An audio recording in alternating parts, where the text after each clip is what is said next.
सीताराम बच्चों। तो बच्चों, जैसा आपको पता है कि 2025 में पुलिस कांस्टेबल का जो एग्ज़ाम होने वाला है, उसके लिए हमने फ्री मॉक टेस्ट सीरीज चलाई हुई है ना। तो आज इसका 21वां दिन है। और जो बच्चे नए हैं उनको मैं एक छोटी सी इन्फॉर्मेशन बता दूं कि वर्णों में जिन बच्चों को दिक्कत हो रही है, मैंने पूरे डिटेल में वर्णों से संबंधित आपको वीडियो इसमें अपलोड कर दी है ना। वहाँ से प्रश्न बाहर नहीं जाएगा बच्चे, तो अब जिन्होंने नहीं देखी है वो अच्छे से उसको देख सकते हैं ना। ठीक है, पहला प्रश्न करते हैं। बोलता है, निम्न में से लुंठित वर्ण कौन सा है? र, ल, य या फिर व। तो इसमें क्या होगा बच्चों? लुंठित की बात करें तो र होगा, है ना। इसी को ही, है ना, र को ही लुंठित और प्रकंपित, है ना, इसी को ही प्रकंपित वर्ण भी कहा जाता है ना। तो ये भी याद रखना। और यदि बच्चों हम ल की बात करें तो देखो, ल को पार्श्विक व्यंजन कहा जाता है ना। पार्श्विक व्यंजन मतलब जब आप बच्चे ल का उच्चारण करते हैं तो जिह्वा आपके दंतमूल माने मसूड़ों को छूती है। तो क्या है, एक जब जिह्वा वहाँ छूती है तो पार्श्व बनता है एक, है ना। जिह्वा जब उसके साथ टच होती है तो जब वो पार्श्व बनता है तो उस पार्श्व के दोनों सिरों से हवा का आगात बाहर निकलता है ना। हवा दोनों सिरों से बाहर निकलती है ना, उसी को ही पार्श्व कहते हैं ना। पार्श्विक व्यंजन वो क्या है आपका? ल है ना। और यदि बच्चों इन दोनों की बात करें तो इन्हें अर्ध स्वर बोलते हैं ना। क्या बोलते हैं? अर्ध स्वर बोलते हैं। अगला प्रश्न करते हैं। बोलता है, श वर्ण का उच्चारण स्थान क्या है ना। तो जो आपका ये षटकोण वाला श है, इसका उच्चारण स्थान क्या है? कंठ है, तालु है, मूर्धा है या दंत है? तो इसका क्या हो जाएगा बच्चों? इसका हो जाएगा मूर्धा। और ये मोस्ट इंपॉर्टेंट है यहाँ से, और स्पेशली ये तीन, है ना। उच्चारण स्थान के आधार पर जब भी पूछता है तो ज़्यादातर इन चीज़ों को भी पूछता है ना, स्पेशली इन तीनों को भी बहुत ज़्यादा पूछता है ना। और ये किसी न किसी एग्ज़ाम में पूछे गए हैं। अगर यदि बच्चों हम बात करते हैं जो ये शलगम वाला शो है ना, इसके उच्चारण स्थान की बात करें तो इसका क्या हो जाएगा? इसका तालु हो जाएगा ना। और इसका श तो मैंने आपको बता दिया, इसका क्या हो जाएगा? इसका मूर्धा हो जाएगा। और यदि हम इस स की बात करें बच्चों, स है ना, तो जिह्वा की स्थिति होगी, है ना, कि जिह्वा जब भी आप किसी को भी उच्चारण करेंगे तो जिह्वा किसी न किसी भाग के, मुख्य किसी न किसी भाग को छुएगी, है ना। तो यदि आप स उच्चारण कर रहे होंगे तो स आप आपकी जिह्वा दांत को छू तो नहीं रही है पर उसके बिल्कुल सामने है ना। या तो जिह्वा छू रही हो या बिल्कुल उसके सामने हो, तो वो किस में चला जाएगा? वो दंत में, है ना। मतलब यहाँ ये ध्यान रखना है कि जिह्वा जिस भी भाग को छू रही होगी वही उसका क्या होगा? उच्चारण स्थान होगा, है ना। आई होप आप समझ गए होंगे। ठीक है, अगला प्रश्न है। बोलता है, निम्न में से किस शब्द में अनुस्वार का प्रयोग हुआ है ना। यहाँ अंगूर है, दुख है, पूर्णता है या उपरोक्त सभी है? तो इसमें क्या हो जाएगा बच्चों? इसमें हो जाएगा अंगूर। यहाँ क्वेश्चन ध्यान से पढ़ना है। अनुस्वार पूछा है ना। यदि बच्चों आपको अयोगवा पूछा हो, है ना, अयोगवा पूछा हो तो अंग और अह ये दोनों सम्मिलित रूप से अयोगवा में आएंगे। यदि अकेले अकेले आए तो देखो इसका नाम क्या है? ये जो आपका अंक की बिंदी है ना, इसको बोलते हैं अनुस्वार, है ना। इसको क्या बोलते हैं? अनुस्वार। और इसको क्या बोलते हैं? इसको बोलते हैं विसर्ग, है ना। क्या बोलते हैं बच्चे? इसको बोलते हैं विसर्ग, है ना। ठीक है, अगला प्रश्न करते हैं। बोलता है, तुम्हारी भलाई इसी में है कि पढ़ना शुरू कर दो, है ना। तो आप बच्चों की भी भलाई इसी में है कि पढ़ना आप भी शुरू कर दो, है ना। जिन्होंने नहीं पढ़ना शुरू किया है तो तुम्हारी भलाई इसी में है कि पढ़ना शुरू कर दो। वाक्य में रेखांकित शब्द में संज्ञा है, तो कौन सी संज्ञा है बच्चों? व्यक्तिवाचक है, जातिवाचक है, भाववाचक है या द्रव्यवाचक है? तो इसमें क्या हो जाएगा बच्चों? इसमें हो जाएगा आपका भाववाचक, क्योंकि भलाई क्या, वो बोलते हैं ना कि भलाई में आएंगी जिन चीज़ों को बच्चों आप, है ना, जिन चीज़ों को आप ना तो देख सकते हैं ना टच कर सकते हैं, तो उसको क्या आप महसूस कर सकते हैं। जैसे ऊंचाई, लंबाई, है ना, भलाई, गहराई, है ना। ये क्या है? ये सारी आपकी चीज़ें किस में आएंगी? भाववाचक में। जो आपके भाव हैं, फीलिंग्स हैं, वो सारी क्या है? वो भाववाचक संज्ञा के अंतर्गत आएंगी, है ना। फिर बोलता है, महात्म्य शब्द में संज्ञा है ना। महात्म्य पूछा गया क्वेश्चन। बोलता है, जातिवाचक संज्ञा है, व्यक्तिवाचक है, भाववाचक है या द्रव्यवाचक है? तो ये किस में चला जाएगा बच्चों? महात्म्य। ये चला जाएगा आपका भाव में, है ना। ये भाववाचक संज्ञा है। अगला प्रश्न है बच्चों। बोलता है, नेहरू जी ने भारत के स्वतंत्रता संग्राम में महत्वपूर्ण भूमिका निभाई। आपने जेल में रहते हुए डिस्कवरी ऑफ इंडिया नामक पुस्तक लिखी। इस वाक्य में रेखांकित पद है ना, जिसमें आपने, है ना, जो आपने शब्द है बच्चे वही आपको रेखांकित यहाँ किया नहीं है पर मैं कर रहा हूँ ना।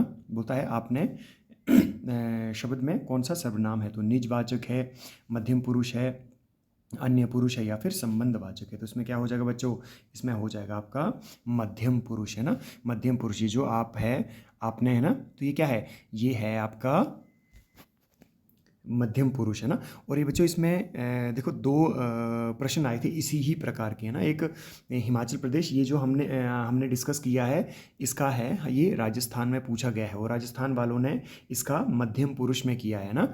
जो आपका आप शब्द है वो क्या है, वो है बच्चों आपका ये आदर सूचक भी है ना। जो आप शब्द होता है वो आदर सूचक होता है, ठीक है। और किस में आता है, ये मध्यम पुरुष में, है ना। और यहाँ जो हम HPPSC की बात करें, है ना, शिमला वालों ने भी ये क्वेश्चन पूछा था इसी तरीके का, है ना, इसी तरीके का, पर उनका था, उन्होंने अन्य पुरुष में दिया था इसको, है ना, उन्होंने अन्य पुरुष में दिया था। देखो राजस्थान वालों ने मध्यम पुरुष माना है और शिमला वालों ने अन्य पुरुष में माना है ना, ठीक है। वैसे तो ये इसी में ही आ रहा है ना, ठीक है। अगला प्रश्न करते हैं।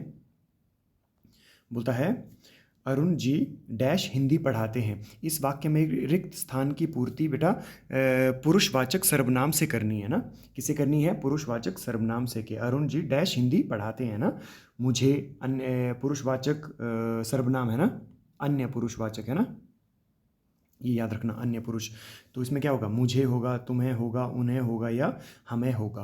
तो यहाँ क्या है बच्चों, देखो मुझे तो नहीं आएगा, मुझे क्या है, ये है उत्तम पुरुष, है ना, उत्तम पुरुष में आता है। तुम्हें होगा मध्यम पुरुष में, ठीक है। तो बोलता है उन्हें, है ना, उन्हें, इसमें आंसर हो जाएगा आपका उन्हें। और हमें भी बात करें तो हमें भी किस में आ जाएगा, ये भी उत्तम पुरुष में, है ना, ठीक है। आई होप आप समझ गए होंगे। अगला प्रश्न करते हैं। बोलता है शुभम का कक्षा में प्रथम स्थान है, वाक्य में तुलना के आधार पर कौन सा विशेषण की अवस्था है ना, विशेषण की कौन सी अवस्था है।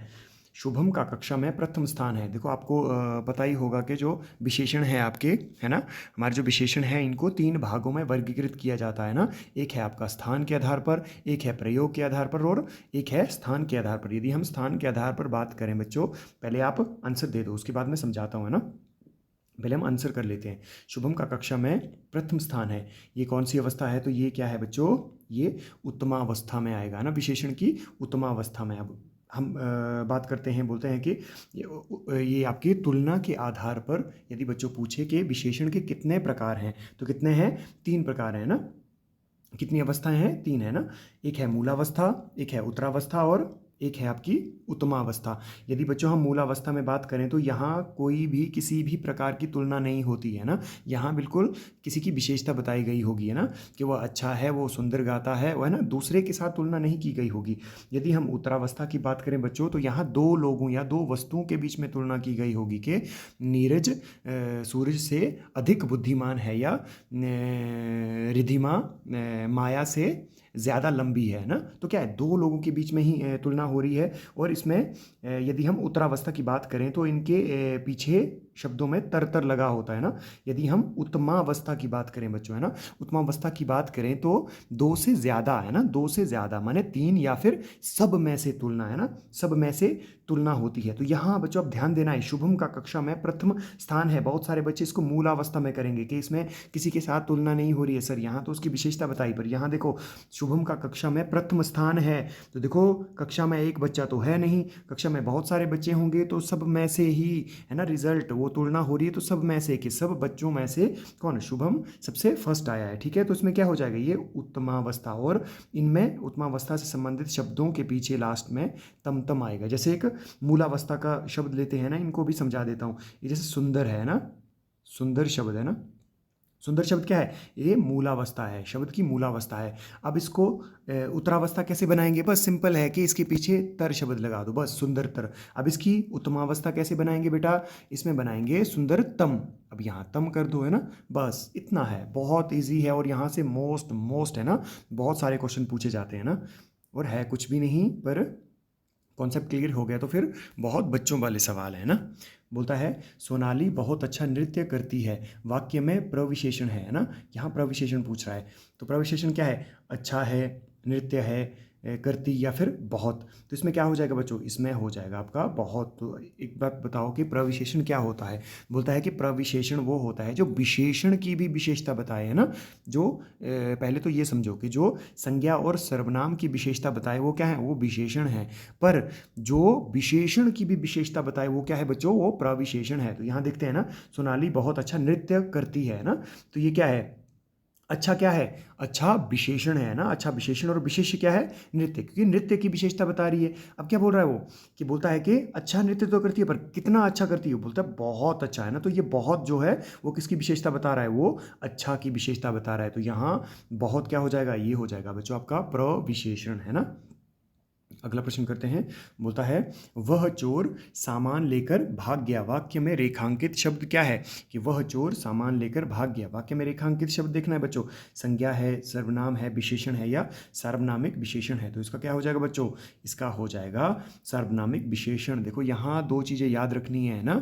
ये देखो बोलता है कि ये, है ना, वैसे तो बहुत सारे बच्चे इसको सर्वनाम में कर रहे होंगे, जैसे ये तो सर्वनाम है, पर यहाँ बच्चों आपको ध्यान देना है सार्वनामिक विशेषण का। बोलता है कि सार्वनामिक विशेषण वो होते हैं जो संज्ञा से पहले लगते हैं ना। तो यहाँ क्या है, संज्ञा है, संज्ञा से पहले लगकर संज्ञा के लिए विशेषण का काम करते हैं ना। संज्ञा के लिए किसका काम करते हैं बच्चों, विशेषण का काम करते हैं। माने संज्ञा का दायरा सीमित करने का काम करते हैं, संकुचित करने का काम करते हैं ना। तो उसको क्या कहते हैं, उसको सार्वनामिक विशेषण कहते हैं। और यहाँ बात क्या बोल रहा है ये, कि बोलता है वह चोर सामान लेकर भाग गया। तो यहाँ बात क्या है, सीमित दायरा है ना, इस चोर के सीमित दायरा कि पता लग गया कि वही चोर है ना। नहीं तो चोर बहुत सारे होंगे ना, तो पता कैसे लगेगा। अगर ये शब्द है ना, अगर यहाँ चोर हटा देते हैं ना कि वो सामान लेकर भाग गया, तो फिर ये वह क्या है, वह फिर किस में आ जाएगा बेटा, सर्वनाम में आ जाएगा, क्योंकि ये अकेला प्रयुक्त हो रहा है ना। इसके आगे कोई क्या है, कोई मतलब संज्ञा नहीं दी गई है ना कि वो सामान लेकर भाग गया। पर यहाँ क्या है, ये बोलता है कि सर्वनाम क्या होता है, सर्वनामिक विशेषण क्या होता है बच्चों, कि बोलता है जो संज्ञा से पहले जुड़कर उसके लिए विशेषण का काम करते हैं। विशेषण क्या है, कि भाई पता है कि वो कंफर्म है कि वही चोर है ना, सबको पता लग गया है कि वो, उसकी विशेषता है कि वो, वह क्या है, वो सार्वनामिक विशेषण है, वो चोर के दायरे को सीमित कर रहा है ना। जब बोलता है कि संज्ञा से पहले जुड़कर, है ना, संज्ञा से पहले, तो देखो संज्ञा से पहले ही जुड़ा है। अगर संज्ञा के स्थान पर आएगा तो फिर सर्वनाम हो जाएगा। अगर संज्ञा से पहले जुड़कर संज्ञा के दायरे को सीमित करता है और संज्ञा के लिए विशेषण का काम करता है, तो फिर क्या हो जाएगा बच्चों, तो फिर हो जाएगा आपका सार्वनामिक विशेषण। तो यहाँ क्या हो जाएगा, ये सार्वनामिक विशेषण ही हो जाएगा। आई होप आप अच्छे से समझ गए होंगे ना। अगला है, बोलता है वह खाना खा चुका। वाक्य में रेखांकित पद में क्रिया है ना। तो क्या है, संयुक्त क्रिया, सकर्मक क्रिया, पुनरुक्ति क्रिया या नाम धातु क्रिया। तो इसका क्या हो जाएगा बच्चों, ये जो आपका रेखांकित पद है उसमें क्यों, कौन सी संज्ञा है, तो सॉरी संज्ञा नहीं, क्रिया है ना। तो कौन सी है, संयुक्त क्रिया। बेटा संयुक्त क्रिया क्या होती है, सम प्लस युक्त। सम मतलब दो चीज़ों से मिलकर, है ना, दो चीज़ों से मिलकर, और दो अलग अलग, है ना, दो अलग अलग चीज़ों से मिलकर जो क्रियाएं बनती हैं ना, दो अलग अलग क्रियाएं जब बनती हैं तो क्या होती हैं, क्या कहलाती हैं, संयुक्त क्रिया। जैसे यहाँ खाना है ना, खाना क्या है, वो खाना क्रिया है, ठीक है, क्रिया। ये खाना क्या है, ये व्यंजन के रूप में है ना, व्यंजन जो आप चीज़ें खा रहे हैं वो खाना, ये व्यंजन है, और ये वाला खाना क्रिया है ना। खाना और चुकना, है ना, खाना और चुकना क्या है, दो क्रियाएं हैं बच्चों, यहाँ दो क्रियाएं हैं, तो दो क्रियाएं अलग अलग क्रियाएं हैं, तो किस में चला जाएगा, ये चला जाएगा बच्चों आपका संयुक्त में, है ना। और सकर्मक में देखो, अगर यहाँ ये अंडरलाइन नहीं किया होता तो फिर ये सकर्मक में जाता, क्योंकि यहाँ क्या है, कर्म के ऊपर प्रभाव पड़ रहा है कि खाना, है ना, खाने के ऊपर प्रभाव पड़ रहा है।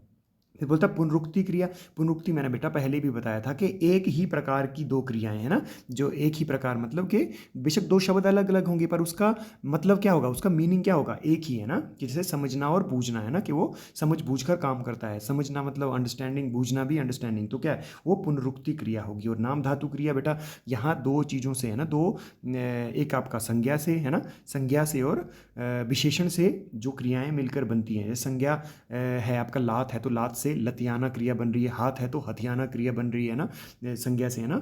और यदि हम बात करें इसकी विशेषण की, तो गर्म से गरमाना क्रिया बन रही है ना, ठीक है।